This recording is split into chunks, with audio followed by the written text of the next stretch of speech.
Clare Vaugh stood completely frozen inside the glossy Porsche showroom as the service manager snapped her repair folder shut and sighed. "Transmission is shot, you should buy a new car." 3 other luxury dealerships had pitched the exact same line. The Porsche, the very last gift her late father ever left her, could barely shift gears anymore. Pure, quiet desperation. Claire drove the shuddering vehicle far beyond the city limits until it finally died outside a weathered roadside shop named Mercer Auto Repair. A single dad wearing an oil-stained work shirt walked out and popped the hood. He listened for a few seconds, then said quietly, "Your transmission is perfectly fine." You might wonder why a struggling mechanic in a run-down garage saw what those flashy dealerships missed. The truth is, flashy doesn't mean competent. Clare Vaugh had built her whole career on precision. As the CEO of a mid-sized logistics firm fighting through a brutal financial quarter, she learned to rely on hard data and neat reports. She trusted experts holding fancy clipboards, wearing crisp shirts, and speaking with total, unearned authority. So when the first high-end city dealership swore the transmission was dead, she took their word. When the second fancy service center diagnosed total transmission failure, saying it needed full replacement, not worth fixing, she believed them too. By the time a third so-called specialist delivered the exact same verdict without even glancing up from his glossy computer printout, Claire gave up asking questions and started running the math on a replacement. A vehicle she didn't want and just couldn't afford to think about emotionally. This sports car belonged to her father. He bought it the exact year he retired. His one big indulgence after a lifetime of pinching pennies. He drove it exactly like he lived, steady, perfectly controlled, always listening for tiny issues before they turned into massive problems. When he died 14 months ago, Claire inherited his house, his watch, and the Porsche. And of those 3 items, only the Porsche truly felt like him. Selling it was never an option. Yet having this heirloom declared totally worthless by 4 different corporate service departments in 1 week nearly broke something inside her that had absolutely nothing to do with fixing machinery. That 4th dealership was Tyler Knox's facility. A massive glass and steel authorized Porsche center on the upscale northern edge of downtown. All glowing luxury logos and leather lounges. "Stick with me here." Tyler Knox himself walked out to greet her, which should have felt like a courtesy, but played like a cheap sales performance. He was young, aggressively polished, and oozed the kind of confidence that never comes from actual hands-on knowledge. It comes from never being seriously challenged. He shook her hand, barely glanced at the car's service history, and declared the transmission a total loss within 8 flat minutes. "Honestly, it's cheaper to just replace the car," he told her. One hand stuck in his fancy jacket pocket, already half turned back toward the showroom. "We have a certified pre-owned 911 in the back. Same generation, way better condition." Claire just stared at him for a moment, searching his face for any hint that he actually understood the weight of what he was suggesting. She found absolutely nothing. She drove away from that giant dealership with white knuckles on the steering wheel, the car shuddering violently every single time she pushed it above 30 miles per hour. Her anger was clean and freezing cold, the kind that doesn't burn quickly but steadily accumulates. Sitting like a heavy stone in the chest, pressing outward. The classic Porsche vibrated through 2nd gear, then hesitated, violently hitting 3rd. And sometimes it just flat out refused to find 4th gear. 3 massive dealerships ran their fancy computer diagnostics. 3 guys in suits handed over 3 different quotes for a total transmission swap. $18,000 to $26,000. You and I know those famous experts found nothing to fix. Claire drove east as the skyline faded. She had no real destination, just a desperate need to keep that car moving. Suddenly the Porsche violently lurched. The whole drivetrain shuddered like it was tearing itself apart, and the engine just died. The heavy sports car rolled to a stop on a dusty shoulder out past city limits. The motor died, dashboard glowing orange. She just sat there, gripping the steering wheel in total defeat. But then she looked up. Less than 30 yards away stood something unexpected. A small beat-up concrete block tucked quietly behind some wild hedges. A tired hand-painted sign out front simply read Mercer Auto Repair. Broken asphalt covered the lot. A couple of rusty sedans rested on jack stands by the crumbling side wall. An empty metal folding chair sat by the entrance like it had been there forever. To the untrained eye, this incredibly humble shop had absolutely no business touching that high-end Porsche. Claire grabbed her smartphone to dial a premium tow truck. She punched in the first 3 numbers. That is, until the side door creaked open, and a young girl around 12 walked outside. She wiped down metal ratchet heads, gently hanging each tool on an old wooden pegboard. The kid dropped her tray, stared at the stalled luxury car, glanced at Claire, and vanished silently inside. Claire slowly lowered her phone. Soon after, a skinny guy strolled out the door. No rush, no performance. Just a faded gray uniform shirt with a simple name patch stitched on. Deep oil stains marked his arms, the kind you only get from truly wrestling with an engine, not just managing mechanics. He approached her dead Porsche in total silence. He paused by the hood, then popped it open without even asking. No fancy diagnostic scanners needed here. He never grabbed a shiny tablet. He just stood perfectly still, hands resting on the hot metal frame, and quietly listened. Claire heard nothing, but he was tuning into the subtle, faint clicking of the cooling engine block. Tuning into the heavy silence of a transmission that had completely surrendered under pressure. Maybe 15 slow seconds passed. The mechanic stood tall and locked eyes with her. No sales pitch, no rehearsed empathy. Just raw certainty. "Your transmission is perfectly fine," he stated. Claire had practically heard those same words echoing through her mind amid last week's chaos. Yet, out here on cracked pavement, far from the polished city shops that had turned her away 4 times, they hit completely differently. "That isn't what the Ford dealerships told me," she argued. He briefly studied the motor, looked right at her, and calmly replied, "I know." Then he went straight back to work. The quiet mechanic's name, Claire soon discovered, was Dean Mercer. He inherited real generational knowledge. His dad ran the shop, and his grandfather before that. 3 generations of gritty survival, outlasting the massive new highway expansion. Outlasting those massive corporate auto chains. And all those fancy dealership mergers. Between you and me, his only real strategy was never quitting. Dean rarely spoke at all. You ever watch a true master work? He moved with this quiet, deliberate precision, no wasted motion. His absolute focus somehow made the entire garage feel calmer just by him standing right there. He stood silently under the raised hood of my father's Porsche for a long moment, just looking. He didn't disconnect a single wire or run a diagnostic. Instead, he placed one hand flat against the transmission housing and just held it there. It looked so incredibly casual, but it wasn't. I leaned against my car door, phone tight in my hand, trying to decide if I was witnessing genuine genius or just a really elaborate performance. I had been lied to so much that week, I frankly didn't trust anyone's confidence anymore. "Who told you the transmission was totally dead?" Dean asked, still facing the engine block. "Every single massive dealership in town," I replied. Dean went completely quiet. Then they didn't really listen to it. His tone was entirely flat, not meant to be insulting. Still, those simple words hit with serious weight in the quiet of that dusty garage. Sadie, his young daughter, stood nearby.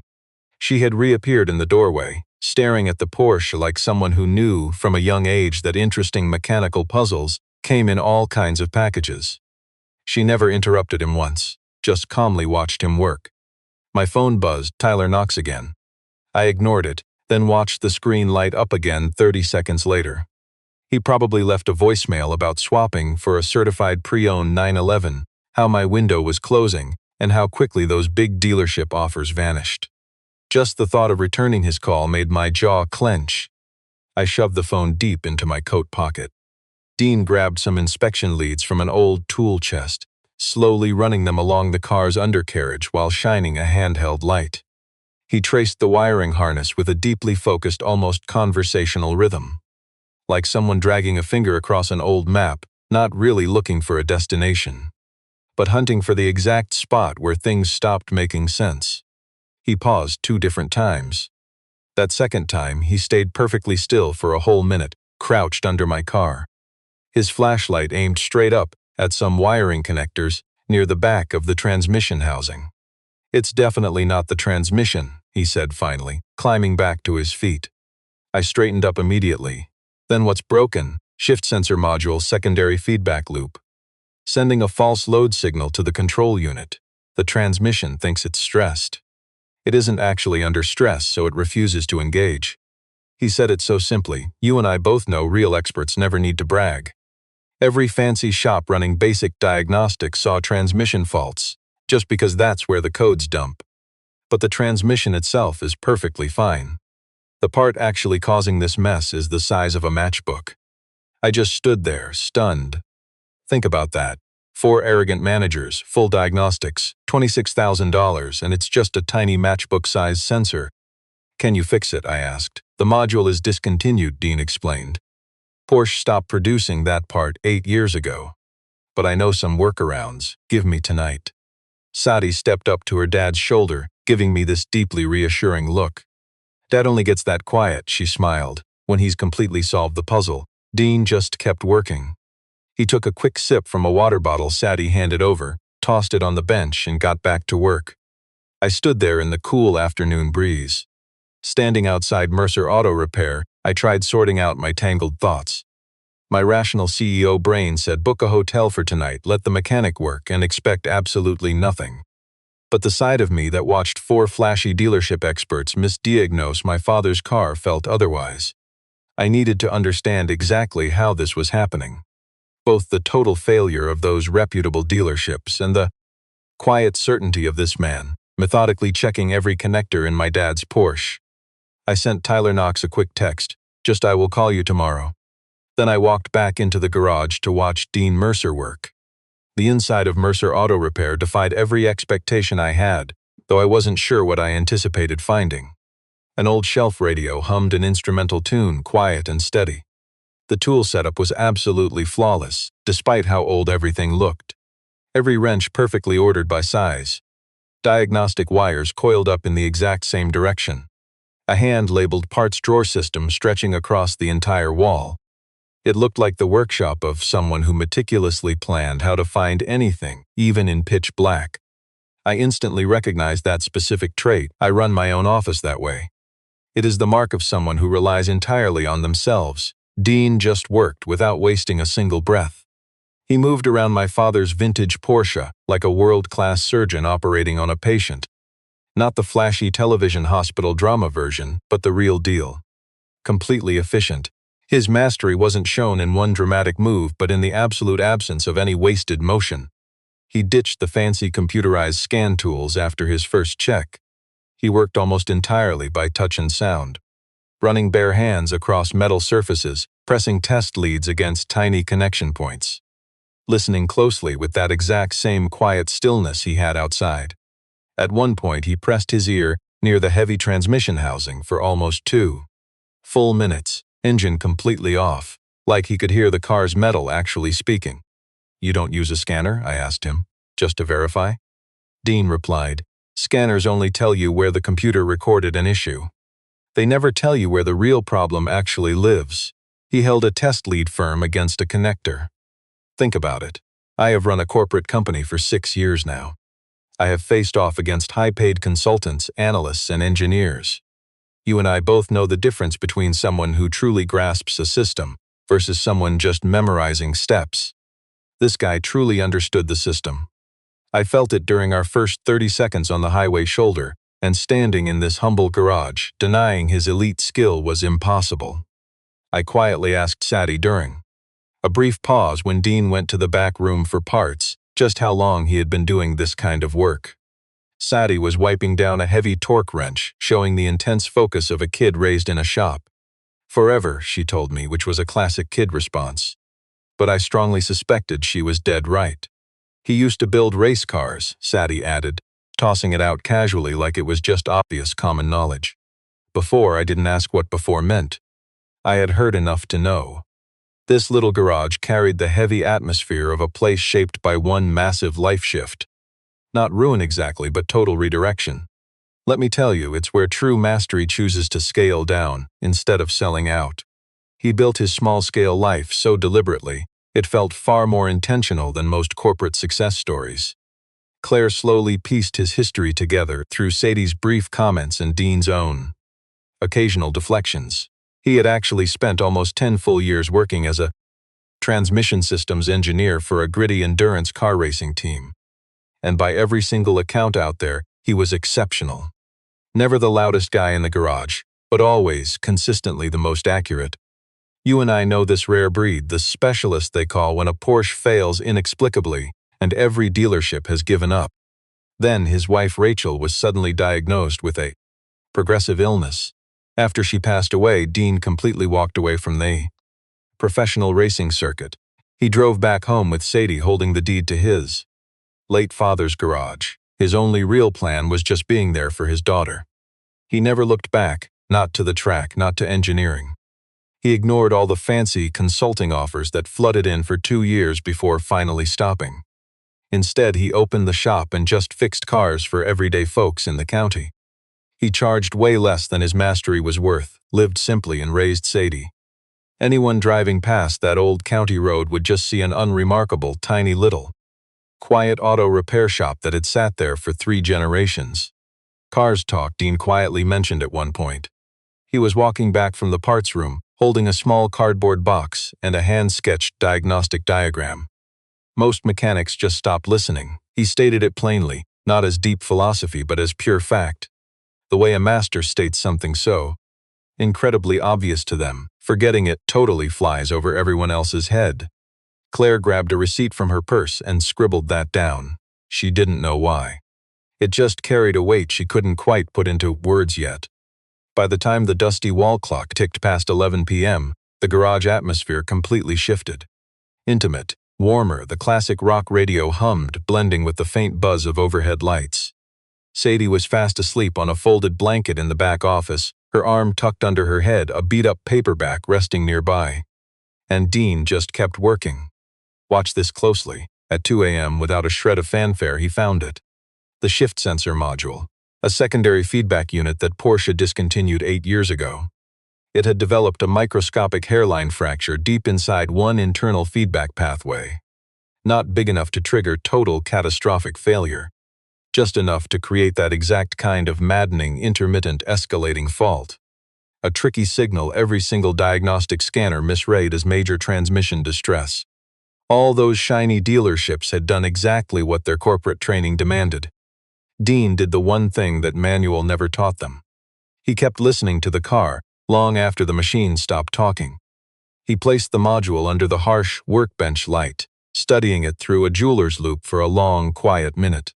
The CEO watched from the tool chest, deep exhaustion finally sinking into her shoulders. She had been wide awake for almost 20 straight hours. She had been battling this exact car problem all week. Now she was standing in a dingy county edge garage, dead in the middle of the night, watching a humble mechanic she just met hold a Porsche part smaller than a lighter under a lens. You can feel the tension break. Something was finally resolving. This is what killed it, Dean said. He gently tilted the module so Claire could see the exact flaw he found. Let's look at this together. Just a hairline fracture, barely visible to the naked eye, slicing diagonally across a connector. If you weren't hunting for it, you'd miss it. It just looked like a tiny flaw in the plastic casing. Yet every transmission fault code it through originated right here. The Porsche's gearbox was simply fighting a totally fake sensor signal. Claire stared at the part. The massive luxury dealerships saw those transmission error codes and just stopped right there. Which is exactly what the diagnostic software commands, Dean explained. Swap the whole transmission, wipe the codes, cash out. Not one shop actually checked the sensor harness. Nobody traced that bad signal to its real root, all because a computer screen claimed the transmission was dead. He paused. The computer was dead wrong, a brutal truth. It hit hard, 26 grand, 4 service centers. 4 massive quotes, 4 highly confident experts. And the real culprit? A matchbook-sized part with a crack so impossibly thin you needed a magnifying loupe. Can you actually fix it? Claire repeated her earlier question. But it carried entirely different weight now that she saw the true problem. Dean nodded. This specific module is beyond patching up. The pathway is broken, but I dug up a perfectly compatible sensor from my parts room. It is old inventory meant for another car, but the architecture matches. I can recalibrate it right here on the bench, swap the housing and drop it in, 2 hours max. He spoke with the quiet confidence of true, deeply ingrained experience. Maybe not this exact situation, but he understood the shape of the repair perfectly. He stepped into the back office, waking Sadie with a soft tap on the shoulder. She woke up instantly, incredibly sharp. Like someone completely used to strange hours for custom projects that genuinely mattered. Dean explained exactly what he required in just 2 sentences. She nodded, hit the supply room, and reappeared 6 minutes later with a small bin of wiring connectors perfectly sorted. Their shared efficiency was completely silent and deeply practiced.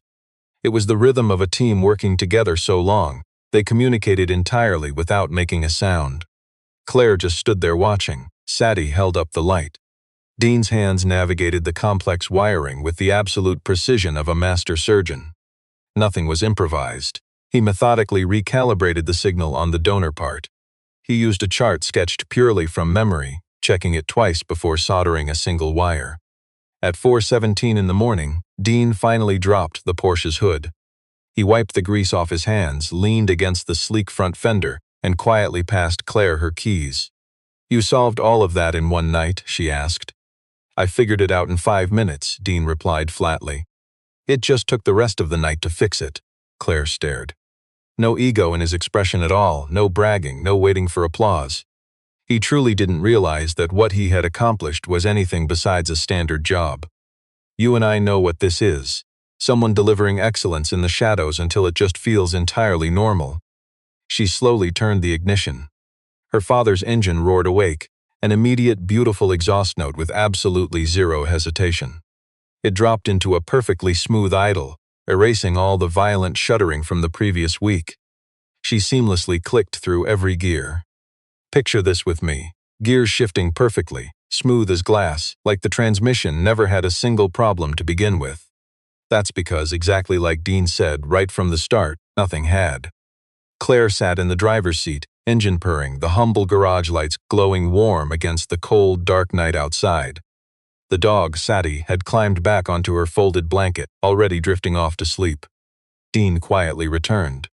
He put his tools away with the exact same quiet, unflashy precision he used to take them out. The shop radio kept playing. "How much do I owe you?" Claire asked him. Dean named a price that was exactly 1/120th of the lowest dealership estimate. Claire wrote out the check with a visibly trembling hand. Driving back toward the city at dawn, the classic Porsche felt like an entirely different machine. But it wasn't, of course, and that was exactly the point about real skill. Her father's car had always been capable. It had just been failed repeatedly and expensively by so-called experts who, you know the type, they trusted fancy systems over the actual evidence. The deep satisfaction Claire felt was complicated. Part of it was sheer relief. Part was the pure anger of someone systematically lied to by massive so-called corporate authorities. And part of it was a quiet, lingering gratitude that didn't know quite where to settle.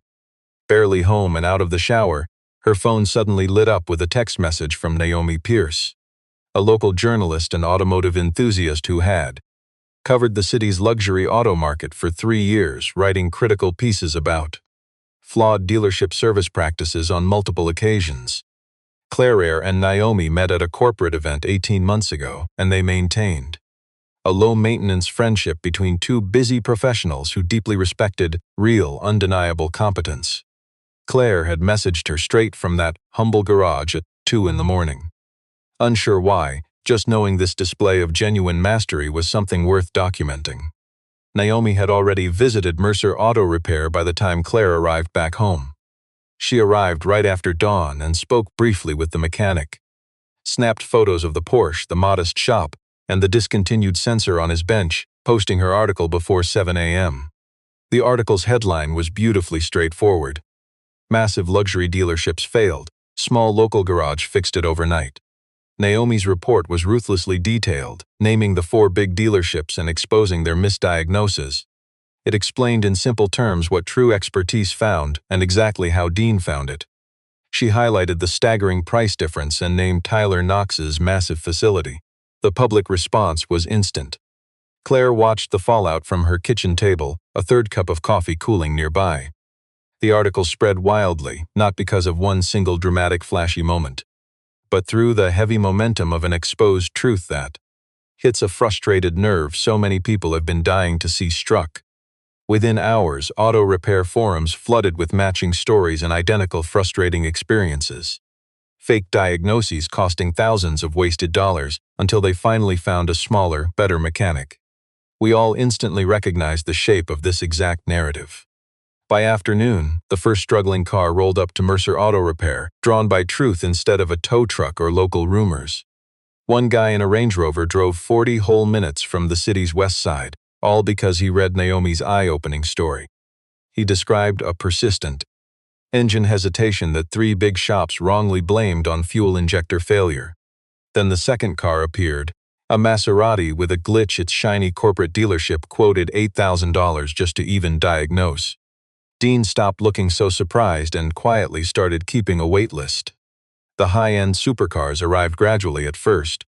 Then came a massive unstoppable shift, slow, heavy, and totally undeniable. A McLaren, an Aston Martin carrying an engine glitch those fancy certified mechanics totally missed. A classic Ferrari owned by a collector who was told by the dealership's massive service center that his drivetrain needed a complete, ridiculously expensive rebuild. You and I know these owners arrived hesitant, expecting a massive gap between their cars and this grimy shop. But they drove away absolute believers. That is the only fitting word.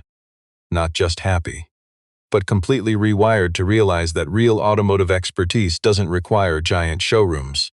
Sadie leaned against the garage door one afternoon, watching 7 exotic vehicles she couldn't even identify 3 months ago cramming their modest auto repair lot. The wealthy owners stood around in small groups, chatting the exact way folks do when they stumble upon a brilliant hidden gem together. She glanced at her dad. He was wiping grease on a shop rag, scanning the crowded lot with a look that wasn't exactly pride, but wasn't pure panic either. Just something right in between. Told you they would find us eventually, she grinned. Dean stared at his kid for a second. Yeah, he muttered, you sure did. Meanwhile, big shot Tyler Knox wasn't handling this massive public humiliation with any shred of dignity. He watched that viral story blow up, his mood shifting fast from pure annoyance to cold calculation. Knox spent 7 long years building up his fancy dealership's brand on the exact corporate authority this viral article was currently destroying. A giant service department bragging 4 certified mechanics. 3 high-end computer diagnostic rigs, plus an insane hourly labor fee to fund that illusion. Stick with me, the thought of a lone mechanic fixing overnight what his massive corporate crew couldn't solve during a 20-minute luxury car diagnostic appointment wasn't exactly a humble learning moment for him. Those angry calls he made over the following days went straight to his buddies down at the city automotive licensing board. To some journalist crony focused on corporate compliance instead of real car culture, and to a couple other bloated dealership owners getting roasted in those recent follow-up articles. These talks weren't exactly illegal yet, but they carried a vicious aim, straight at Dean Mercer. 1 week after that first explosive story, a machine far beyond anything Mercer Auto Repair normally handled got towed onto the gravel. An ultra-rare Ferrari model so incredibly specialized, it had absolutely zero business sitting out on some dusty rural back road miles away from the city limits. The guy driving it was named Warren Hale. He snagged Dean's name from some private elite collector network, driving 4 solid hours just to reach this spot. He hovered beside the exotic car, arms tightly crossed, watching the tow truck driver drop it. And he shot Dean a hard look, not exactly a friendly hello, not quite a strict exam, but hovering right in the middle. Dean stared at the Ferrari. He stared at Hale. Then he simply strolled over and popped the hood. Warren Hale definitely wasn't the type to show up anywhere blindly without doing some serious homework on the mechanic first. He was 61 years old, retired after a long, heavy career rooted deeply in automotive engineering, brutal endurance racing, and funding advanced motorsport tech. He carried that specific aura of a guy who's seen enough raw, unpolished talent to spot true mastery instantly. You see, he heard Dean's name twice before ever arriving. Once, a former racing contact quietly shared that Dean was a man worth knowing. A master mechanic the big dealerships let go, totally blind to what they lost. The second tip came from a Ferrari collector who simply said, "He will hear it." Hale drove 4 hours without a single doubt. But you and I are about to see the massive storm he was walking into. 3 days after Hale showed up, Tyler Knox struck back. An auto trade magazine ran a hit piece citing anonymous sources claiming that Mercer Auto Repair sourced its components through shady, unauthorized supply channels. They avoided the word stolen, but the corporate spin was arranged perfectly. A compliance officer from the city quickly scheduled a surprise inspection of the garage. Two of Knox's flashy service managers went on record warning about the dangers of unlicensed work on high-value luxury cars. That dreaded inspection hit on a Tuesday morning. Two suits with clipboards paced the shop for 90 minutes while Dean stood calmly by the counter. Half a dozen classic cars sat around him, stripped down for real work. The inspector snapped photos of the inventory, the well-worn tools, the logbooks, the workbench. Dean answered every single question. No lawyers, no panic whatsoever. He offered nothing but the unvarnished truth of how a master mechanic actually operates. His parts were old stock, legally bought from trusted supplier networks he had maintained for 15 years. His paperwork was flawless, handwritten, cross-referenced, and dated. When the suits finally left, they had absolutely nothing. But the ugly rumor had already spread. Not the facts, just the implication. Online automotive forums and business blogs were whispering that this humble shop's methods were somehow dangerously unorthodox and deeply concerning to the industry. Clare watched the whole corporate smear campaign from a safely comfortable distance. And she knew she was hiding. She was a CEO steering her company through a brutal quarter with investors watching. She had relationships to protect and plenty of corporate reasons to let the whole controversy blow over before openly taking a stand on it. Sitting in her car outside that modest garage on Thursday afternoon, she stared at the door. You and I know that feeling, deciding what kind of person you really are. She had just spent a week watching a stranger deliver absolute automotive mastery for everyday folks he had never even met inside a shop with zero fancy funding or big corporate backing. She had personally benefited from his raw talent, yet hadn't properly acknowledged it in public. The cold calculation of what that public praise might cost her career was real. But honestly, deep down, it mattered a whole lot less than true craftsmanship actually did. She pushed her car door open and walked right inside. Warren Hale was already there. Turns out he had basically become part of the shop's furniture over the past week. He sat at the greasy counter with a black coffee Dean brewed, studying a massive stack of classic engine schematics spread before him. When Clare finally walked back in, his expression immediately shifted. He looked like a guy whose luck had just taken a massive upward turn. What Hale told the three of them, Dean, Clare, and Sadie, who had stepped out from the back bays at the sound of the door, was not exactly new information to him. But it changes everything for those judging true expertise by the size of a shiny showroom. Let's look back at an endurance race 8 years ago, a day when a massive transmission failure was predicted by every highly paid technical analyst on the team. But he noted that the one person who dared to disagree with that corporate consensus was a quiet engineer who simply listened during a practice lap. He calmly pulled the team boss aside. The transmission repair wasn't needed just yet. A glitching sensor cascade was faking a major crisis, and if they trusted it, they would make a completely unnecessary and expensive mistake. The racing team listened. The unassuming guy was right. The endurance race went on. He got zero public credit because to the outside world the crisis simply never happened. That engineer was Dean. True experts called him genius. Hale stated plainly. Inside circles that truly mattered. He looked right at Dean. Dean stayed quiet for a second, said it just didn't seem relevant. You and I know it matters now, Clare argued. Real automotive skill never changes. Dean paused. What he said next came without any ego or calculated PR spin. He had no idea it was the most profoundly authentic truth spoken in that shiny garage since day one. I stopped chasing that flashy industry success. When my daughter needed a father, more than racing needed another car engineer. Sadie stared at the floor, wearing the exact expression of a kid who had heard this excuse before in various forms, still unsure what to do with that heavy truth. Clare stared right at Dean, unable to mask the deep respect on her face. She made 2 phone calls that afternoon, the first to Naomi Pierce, the second to organizers of the city's huge annual automotive industry showcase event, a massive draw for top auto manufacturers, elite collectors, engineers, and regional auto press. The big car showcase was 10 days out.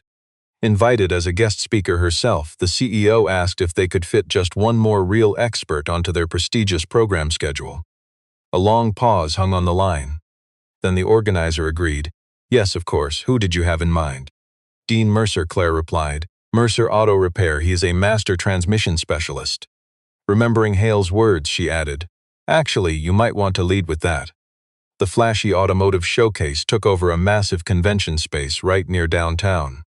Floor-to-ceiling glass on one side, flanked by elevated fancy display platforms. A main stage packed with corporate brand flags swaying in the air conditioning. The city's automotive elite. The crowd was a mix of real gearheads and wealthy, status-obsessed car collectors. Rich dealers, manufacturers, engineers, reps, journalists. Tyler Knox was holding court, exactly as Claire expected.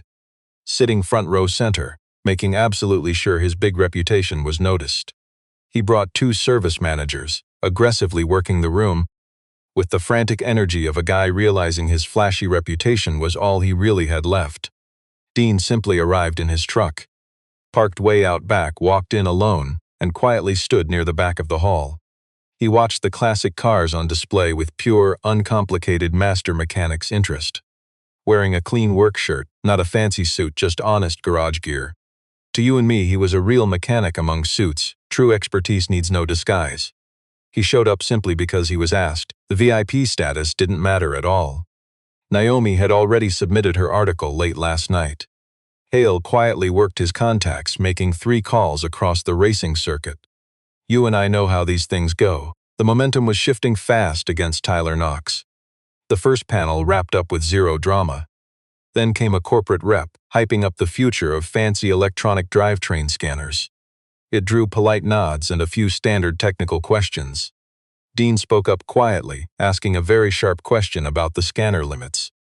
Specifically, how those expensive diagnostics handle tricky intermittent faults that caused the presenter to freeze, forcing him to answer much more carefully than planned. The real test dropped 40 minutes into the 3rd session. A rare limited-run supercar had been rolled in that morning as a centerpiece, brought directly by its owner for the big event, then it just died. No loud noises, not one puff of smoke. It fired up right on cue, but then flat-out refused to shift out of park. The dashboard lights were spotless. Every single system indicator read totally normal. On paper, the electronics said it was perfect. In reality, it was a brick. They rushed in the brand's top certified technician, the guy who traveled with it. He stared at a full computer scan for 14 minutes. 3 more dealership service techs with fancy titles took a swing at it. 2 of Knox's proud service managers inspected it. 30 minutes and 4 pricey diagnostic tools later, those so-called experts blamed a massive software cascade. They claimed the supercar had to be hauled to a massive certified shop for resetting. A costly process they figured would take 3 to 4 days. Knox, of course, had pushed his way right to the front. He watched the failure with a fake look of deep sympathy and supreme authority. He even started a loud, pompous speech about how old-school mechanics are useless against modern tech. That's when Claire cut across the room. She found Dean standing quietly near the back wall, just holding his coffee. I need you to look at something, she said flatly. He caught her look, put down the coffee, and followed her straight to the supercar. You and I know that particular dead silence. An entire room just waiting to see who fails next. Dean didn't strut. He just stood in front of the hood. Then he crouched down, studying the dashboard display straight through the driver's window. He stood back up, then studied the wheel wells. He dropped down again, hovering perfectly still by the rear quarter panel for a long while. A slick nearby technician tried offering a diagnostic tablet. Dean politely waved the screen away. Instead, he asked the owner to pop the hood. He stood over that engine block for 20 seconds, hands gripping the edges, completely dead quiet. Then he finally reached in, pressing one bare hand firmly against the mechatronic unit housing. That's the vital part, linking those flashy electronic shift signals right to the heavy mechanical gears. He just held it there. Without bragging or explaining, he simply asked for a basic inspection mirror and a thin wire. 2 minutes later, real expertise found the issue, a simple ground wire. You and I both know it's always the small things. A basic wire lost contact from a tiny fracture at the crimp. completely hidden from the outside. No error codes tripped either. The ground wire failure was only partial, not total. The electronic modules were fine. The mechanical parts worked perfectly. The connection between them was running at 92% integrity. That missing 8% was just enough to stop the transmission from actually shifting. Dean held up that ruined crimp connector for the whole room to see. The thing was the size of a fingernail. He quietly asked for a crimp tool. A guy in the crowd grabbed one from a toolbox under his table. Dean fixed the wiring connection in 40 seconds. He checked the ground continuity with a test lead, shut the hood, and gave the owner a nod. The owner fired up the engine, shifted into drive, and the car rolled forward perfectly. The massive hall went dead silent. Finally, a young mechanic standing right by the stage. One of those certified experts, who just spent 40 minutes staring at the car, asked what everyone was thinking. "How did you know?" Dean stood up straight and looked out over the crowded room. "Because you listened to the computers," he said. "I listened to the actual car." Absolute quiet for a second. Then one guy started clapping. Soon the entire room joined in. Knox was already slipping out the back doors before the applause even filled the room. In the weeks after, Mercer Auto Repair didn't suddenly turn to some flashy corporate garage. You and I need to appreciate that. Dean didn't franchise out, he didn't hire extra staff. He didn't upgrade to a massive shop, paint a new sign, or inflate his hourly rates just because he could. His little garage stayed exactly the same. Just a concrete block on a back road, a faded sign, and a metal folding chair outside. A couple of vehicle lifts, a rusty tool chest, and some soft instrumental music playing. The only real change was the line outside. People drove in from the big city and far beyond it, driving luxury cars that would have looked completely ridiculous sitting on that cracked asphalt 1 year earlier. They showed up because his story did what genuine stories do when they spread around. It didn't just entertain, it persuaded. It proved that true automotive expertise and a fancy framed credential are rarely the same thing at all. Sometimes the absolute best mechanic for the job has the fewest plaques on the wall. Let's be real, just listening, which sounds so basic, is a rare kind of brilliance. As Naomi wrote in a business article 2 months after that event, Clare became something else. The humble auto shop's loudest champion. Clare felt that title was true in the exact way most true things feel. Just a bit smaller than reality itself. Watching a master at work had shifted her perspective completely. Most things never hit her that hard. She sent every corporate contact his way for serious car repairs. She even talked about Dean's raw talent at conferences. She never exaggerated a thing, which made her story wildly convincing. As for Tyler Knox, his fancy dealership job didn't last the year. The very compliance audit he helped start ended up expanding and flipping right back around. It drilled straight into how his own service department handled their official paperwork. The whole investigation was kept quiet. He was officially let go. Naturally, the corporate memo called it a mutual agreement. You and I both know that's just dealership speak for hiding the real truth. By November, Knox vanished. Warren Hale showed up 2 more times, once bringing a car, once just to chat. He and Dean shared the kind of talk 2 men have after decades working the auto trade from entirely different angles, and finally ended up in the very same room long enough to swap their stories. Hale brought plenty of offers. Fancy networks to pitch big opportunities. Dean heard him out with the quiet grace of a master mechanic who knows his true value isn't in a glossy showroom. Sadie crafted the new sign on a late autumn Saturday. She was just working the shop counter with torn cardboard and some cheap permanent markers. The battered old sign was leaning against the wall nearby. She spent days figuring out the right words. The shop name stayed exactly the same, but that bottom line needed real meaning. When she finished, she walked it outside and drove nails right above the front door. Dean stepped out to check it, wiping grease off his hands with his trusty shop rag. The sign read, "Merc Auto Repair, we listen first."